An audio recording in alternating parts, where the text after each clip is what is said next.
Hit and run प्रकरणावरून सुरू असलेल्या आरोप प्रत्यारोपांची पुणे प्रकरणात पोलिसांवर कोणाचा राजकीय दबाव होत आहे फडणवीसांनी जाहीर करावा असे थेट आव्हान सुप्रिया सुळेंनी दिलंय।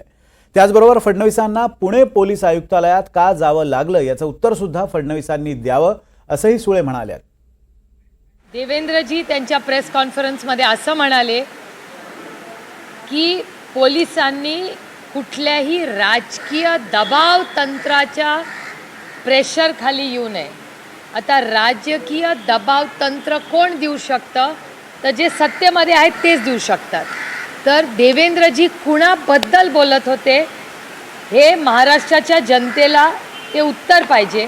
आणि मी एक नागरिकही आहे, एक महिला म्हणून, एक आई म्हणून, एक लोकप्रतिनिधी म्हणून मी देवेंद्रजींना विनम्र विनंती करते की राजकीय दबाव कोण टाकत होतं, कोणी फोन केला, कुणामुळे बेल मिळाली, या सगळ्याचं स्पष्टीकरण महाराष्ट्र सरकारला, राज्याला आणि या देशाला दिलं पाहिजे।